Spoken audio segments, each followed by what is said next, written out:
Welcome back, you unbreakable survivors. You are the quiet warriors who never signed up for a single day of training, yet somehow you graduated from the hardest school on earth with the highest honors. I know what the doctor said.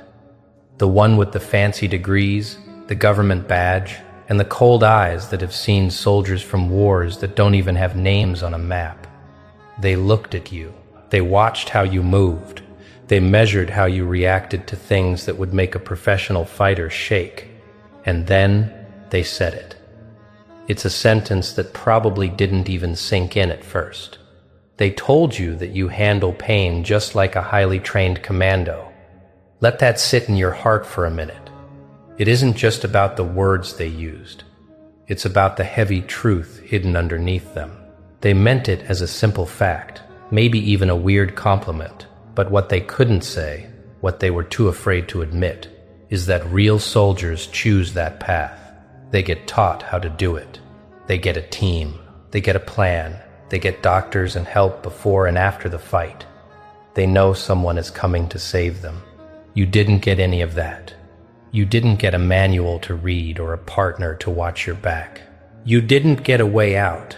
You built this strength all by yourself, in the dark, in a place where your screams didn't even make an echo because there was no one close enough to care. They spend millions of dollars to teach soldiers how to stay strong under pressure and how to keep their minds together when everything is trying to break them. They do this with rules and teachers and a clear goal. But you built that same power out of nothing but your own will. You had no teacher. You had no graduation ceremony. All you had was a gut feeling that you had to survive and a stubborn heart that refused to let the world turn you into dust. So when that doctor gave you their report, they weren't just talking about how much physical pain you can take. They were accidentally writing down something much more scary and much more powerful. They were proving that somewhere in your past, maybe for years, maybe for your whole life, you were put through things that forced your brain to change. You were forced to grow a suit of armor just to make it to the next day. But here is the part that should make everyone feel sick, including that doctor. Soldiers volunteer. They sign a paper. They know what the job is. They get a break when they come home. You didn't choose this life. You just lived through it. You were forged in a fire you never asked to be in. And now you carry abilities that usually require a whole government to build. Think about what that really means for your life every single day. It isn't a poem, it's the truth of your body and mind.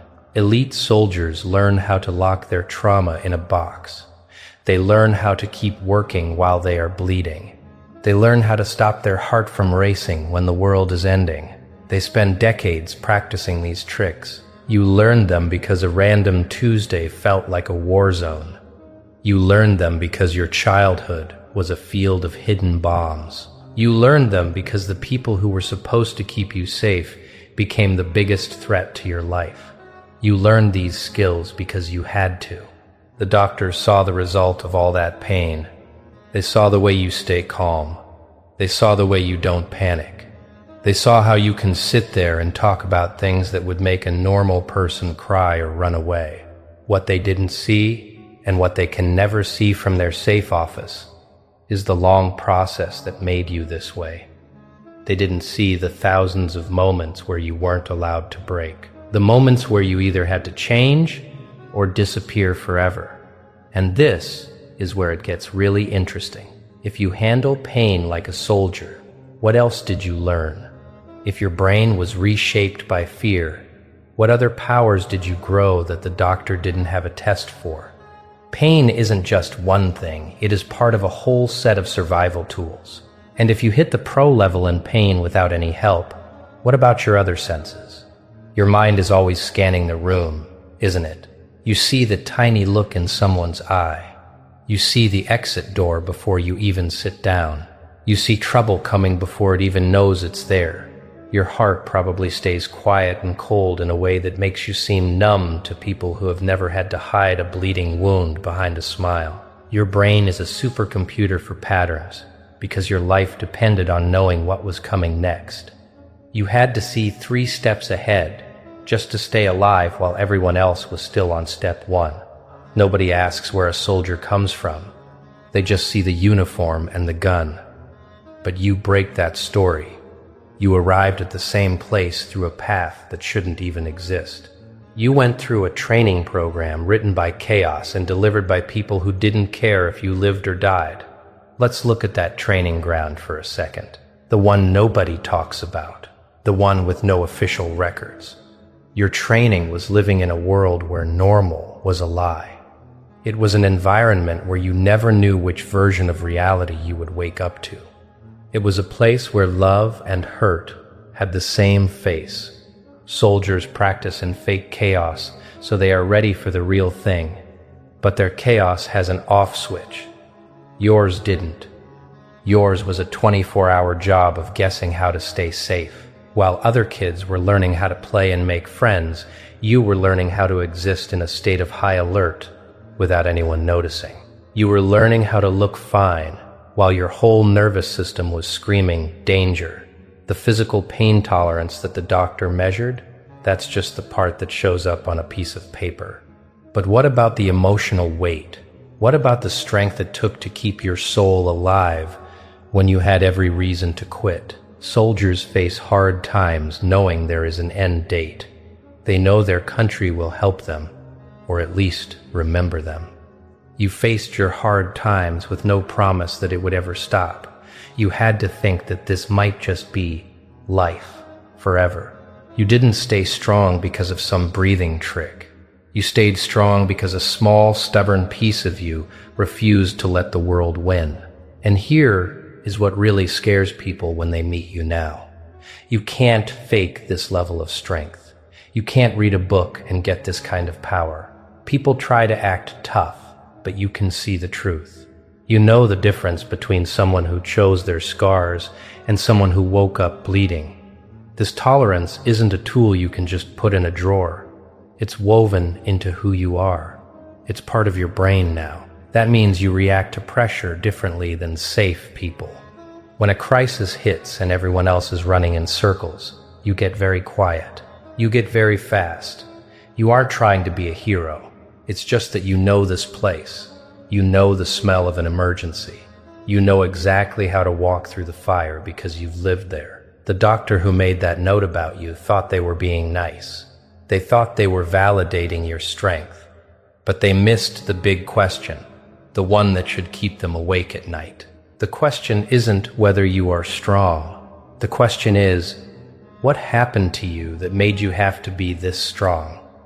What kind of world forces a human to develop the mind of a warrior just to survive their own life? Every day you made it through wasn't just a day. It was an act of war against a world that was trying to break you. You weren't supposed to make it. The math was against you. And yet, here you are, not just breathing but powerful, not just working but formidable. There is a secret about having this much strength that no one tells you. It lives in the space between being impressive and being heartbroken. The strength itself isn't the problem. The problem is that you had to build it. You should have been protected. You should have been allowed to be soft. Instead, you were drafted into a war you never declared. You were given no choice. Grow these powers or stop existing. And now you carry wounds that don't show up on a scan. You have injuries that don't have a name in a medical book. People see your strength and they use it against you. They need you to be okay, because if you weren't, they would have to feel bad. They saw how much you could take and they thought that meant they could keep giving you more. They watched you survive and thought you were fine. They took your tolerance as a yes. They called you resilient when they really meant useful. They called you strong when they really meant convenient. They loved that you didn't need help because it meant they didn't have to work. They mistook your armor for the person underneath it. They forgot that the armor is only there because there is something precious and hurt that needs protecting. In real life, this means you don't complain. You don't ask for much. Not because you are a saint, but because your pain is on a different scale. By the time something hurts you enough to say it, A normal person would already be in the hospital. You have to translate your life into a language other people can understand. You have to make your pain small and easy so you don't scare people away. You spend your energy making sure other people are comfortable with your strength. It's a lonely path. You are in a room full of people, but you are miles away. They talk about their hard days and you just nod, knowing that their worst nightmare is just your typical Tuesday afternoon. You know that if you told the truth, they wouldn't even believe you. They would think you are making it up because their brains literally cannot imagine what you have seen. This strength saved your life, but it also took something away. It took the ability to fully relax. You are always waiting for the other shoe to drop. You are always looking for the catch. Even when things are good, your body is ready for the next hit. The doctor measured your tolerance, but they didn't measure the cost. They didn't see the parts of a normal life that you can't reach anymore. You won the war of staying alive, but you lost the version of you that was allowed to be soft. You are running a wartime program in a peacetime world. You see through people's lies immediately. You see the cracks in everyone's act. This isn't because you're mean. It's because you had to learn the truth to survive. You have X-ray vision for danger. This makes you a ghost. You are here, but you are always ready to leave. You are connected, but you never fully let go. People tell you to open up, but they don't understand that your walls are the only reason you are still standing. You aren't closed off. You are just smart. You are proof that humans can survive anything, but you are also proof of how much that survival costs. You are a warrior who never got a medal fighting a war that never ended, in a world that doesn't even know you're there. So, where does that leave you? How does this story end for someone who was forced to become a soldier before they were even a person? It ends with you walking a path that has no map. You are a ghost soldier moving through a crowd of people who will never understand the weight of your silence. You don't have a uniform, and no one is ever going to pin a medal on your chest for what you've been through. There will be no parades for the wars you fought in your own bedroom, or the battles you won inside your own head while the world was sleeping. But here's the truth I want you to feel deep in your bones. The fact that you can still breathe, the fact that you can still look at the sun, and the fact that you are still standing after everything designed to destroy you. That is the greatest victory anyone has ever seen. I know you are tired. I know you are sick of being the strong one. I know you wish you could just take off that heavy armor and let someone else protect you for once. It's okay to be exhausted. It's okay to hate the fact that you had to become this way. But don't let the world make you feel small for the walls you built to stay alive. Those walls aren't a mistake. They are monuments to the fact that you refuse to die. You are a miracle that the doctors can't explain. You are a warrior who fought a war with no backup, no weapons, and no hope, and you still made it out. You carry a strength that makes normal people tremble because they know they couldn't last a day in your shoes. So tonight, stop trying to be fine for everyone else. Stop trying to make your pain small so they can feel comfortable. Look at your reflection and acknowledge the hero staring back at you. You were drafted into hell, and you walked back out on your own 2 feet. You are still here. You are still fighting. And that is the most beautiful, terrifying, and powerful thing in this world.